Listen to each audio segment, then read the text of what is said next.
So I'm currently in the process of beating every single Nintendo 64 game ever released in North America, and I've been using a third-party controller. And that's completely fine, but honestly, it just doesn't feel the same. Like, it's not the same quality as with an OEM N64 controller. So I recently bought this Hyperkin adapter for the PC, and it works great with my Fire Orange N64 controller. The only issue is, I don't know how well it's going to pick it up, but hopefully you can see in there, like when I move the stick around, there's a ton of wear in this controller from, 25 years of playing on it, so it's in dire need of a new stick.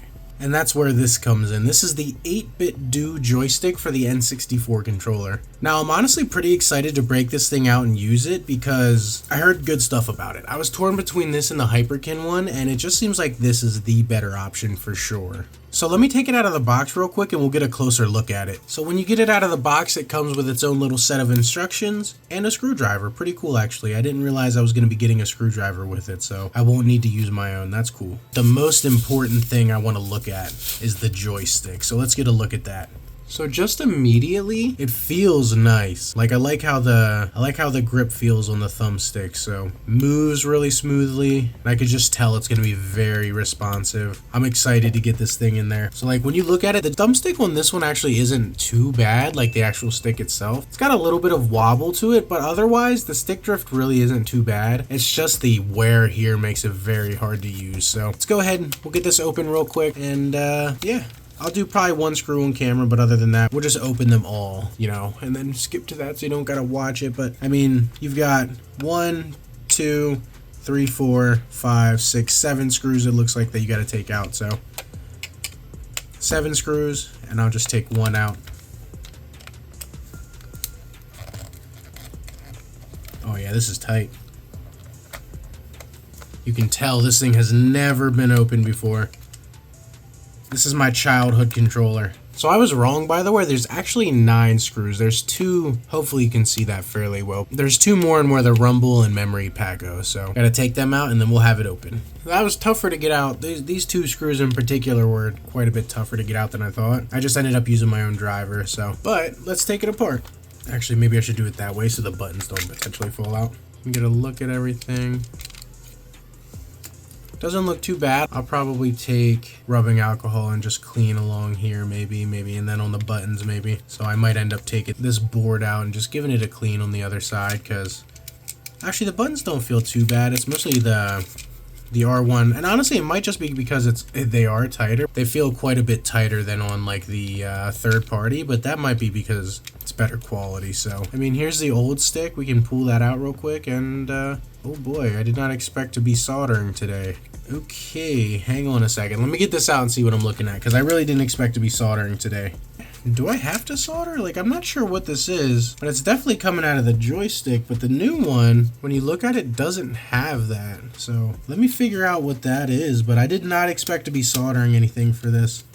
I'm kind of hoping I don't have to solder anything, but we'll see. And hopefully you can see I don't have the best camera angle at the moment. I'm missing a screw apparently. Or is it this? Probably that. Yeah, that's exactly what it was. So this goes to, so that's weird, because it comes through, these 2 pins go to the old joystick on there. So, but if you look at the new one, it does not have, hopefully you can see that well, it does not have the other one. So it's just one. Let me see what the instructions say. I mean, it's definitely showing. Okay, I'm back, and upon some research, I have found that this is actually just the Z button. I'm very glad that I don't have to solder anything. I knew that I didn't know, obviously, but I thought this project was solder free, and it is, so that makes me very happy. All you do is, you can see it just slides right into there. So just go ahead and pull that out, like, see if I can give you a good shot, like that. That pulls right out, and then you can see all the wear and tear on my old joystick from 25 years of gaming. It's particularly bad on this controller because this one got more use than any other controller we have. But I don't know where these big divots came from. They're really, really bad. Like, those divots are just bad. Like, it got grinded into. Like, usually it takes some wear and tear, but I don't know. This one got really beat up. So, looking forward to getting on a new stick and seeing how it plays out. But same way we just removed the old one, we're gonna go ahead and insert this into there, but this new stick is gonna be absolutely incredible. Same way we removed the old one, we're just gonna go ahead and put this in there. Should be this way, I think. This way is absolutely right, because you can see, hopefully on there you can see, assuming the focus isn't too bad. It's a little hard for me to see the camera, but I think you can see it. Then you just want these square holes to be on top. Spin that guy around and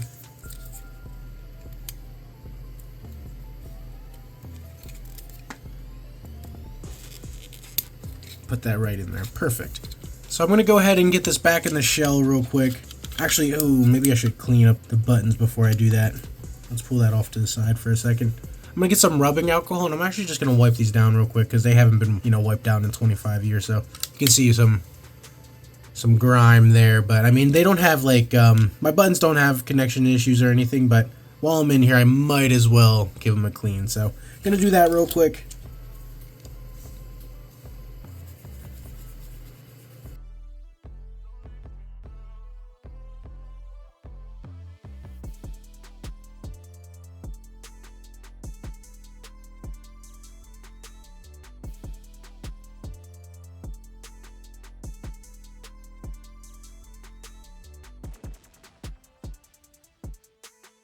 I mean, this side didn't look too bad at all.